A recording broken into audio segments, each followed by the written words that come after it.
The politics in Ottoman, Safavid, and Mughal empires. The Gunpowder empires held many similarities, including a set of class system privileges and an issue in janissary payment. They also held differences, including their methods of expansion and the roles of religion in politics. Each the Ottoman, Mughal, and Safavid empires all incorporated a class, which received land in exchange for military or government service. In the Ottoman Empire, the cavalrymen controlled much of the rural land in Anatolia and in the Balkans. In these regions, these men maintained order and collected taxes. During times of war or campaign, the cavalrymen would report for service to the empire. As the Ottoman Empire began to favor the use of firearms in the empire's battles, the cavalrymen were pushed off their land and were not allowed to collect taxes due to the fact that the government needed more funds to purchase these expensive guns. This process called intense aggregation between the government and the cavalrymen, which led to rebellion.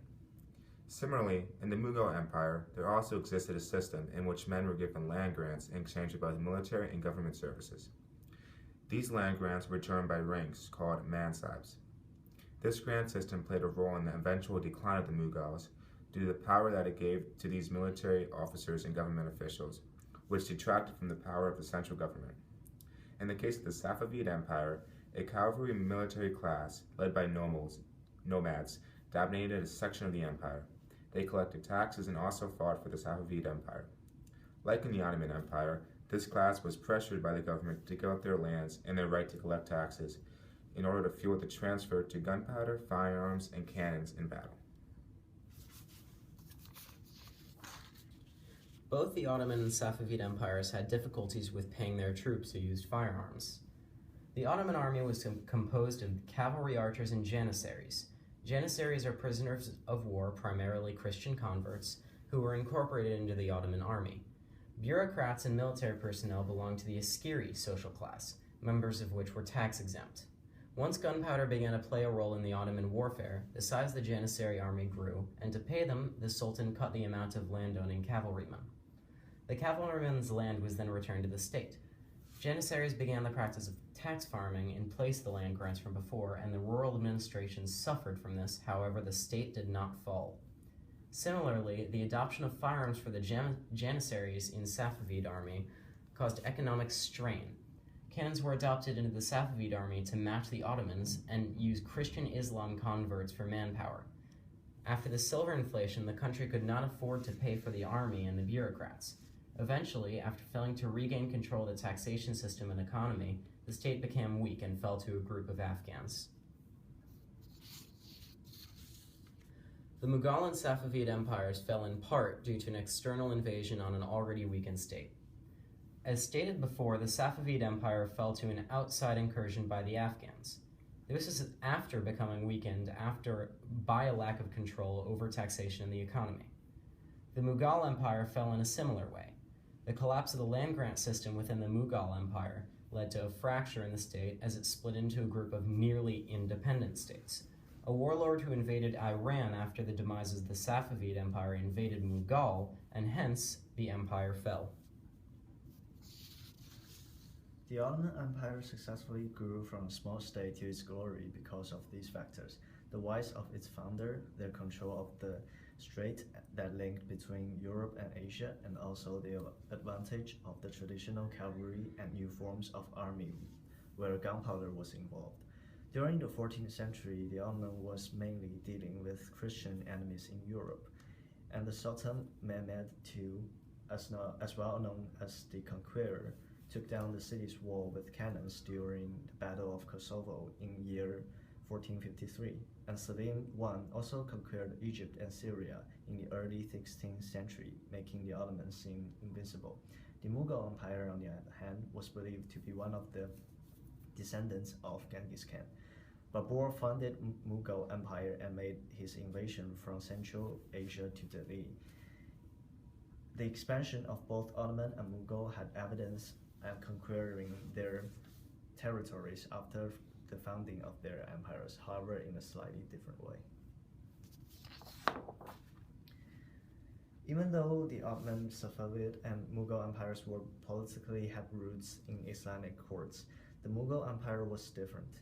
Babur's grandson Akbar was the one who made a change. He incorporated both Muslim and Hindu during at his court at Mughal.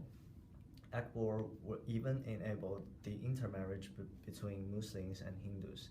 The court he created made himself the center of a new divine faith. He fostered this new view of religion in court, which is a mixture of both Muslim and Hindu, lasted generations even after his death. There was a Sultan leader once commented that you have denied the sanity of divine law. You have deserted the path of salvation and sacred commandments. You have opened to Muslims the gates of oppression.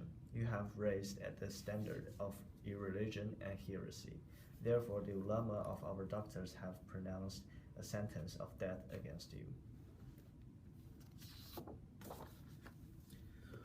One of the numerous differences between the Ottoman, Mughal, and Safavid empires is the way in which these empires were affected by and interacted with the emerging European power.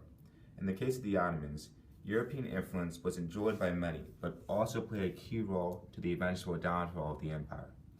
The Ottomans' inability to create a dominant navy and sea trade presence greatly hindered the ability for the Ottomans to compete with Europe and led to their economic collapse.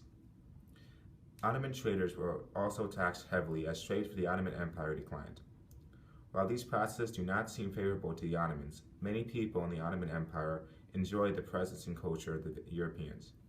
This phenomenon is best seen in the Tulip period, which is an era from 1718 to 1713, in which European styles were widely popular in the cities of the Ottoman Empire. The Mughal Empire encompassed a different viewpoint of the Europeans. The Mughals saw Europe as a potential partner rather than an economic threat. The inability of the Mughals to produce and maintain a navy induced the belief that Europe was a source of ships that could be bought with trading privileges with their empire. Finally, in the Safavid Empire, Europe had less of an influence as it did on the Ottomans and Mughals. The geographical location of the Safavid Empire blunted the influence of the Europeans. Also, the Safavids participated less in the European-dominated sea trade than the other empires. Furthermore, the cities of the Safavid Empire were less cosmopolitan than the other empires. For example, the Safavid capital of Isfahan was much less diverse than the Ottoman capital, Istanbul. These processes indicate the lack of direct contact between the Safavids and the European traders and merchants. In conclusion, the Ottoman, Mughal, and Safavid empires all had numerous similarities and differences with each other. Specifically, the Ottoman, Mughal, and Safavid empires all had a section of the military or government that received land grants in exchange for service in the government or military. Furthermore, both the Mughal and Safavid empires fell in part due to an external invasion on an already weakened state, and both the Ottoman and Safavid empires both had difficulties with paying for their troops who used firearms. As far as differences go, each interacted with the emerging European power in a different way, and also Akbar's Mughal court had a mixture of Muslim and Hindu, while the other two empires are founded based on Islam. Finally, the two empires expanded in different ways.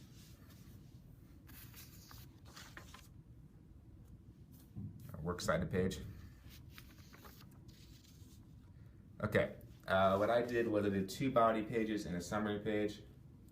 I did 2 body pages and the overview page. And I did 2 body pages and 1 title page.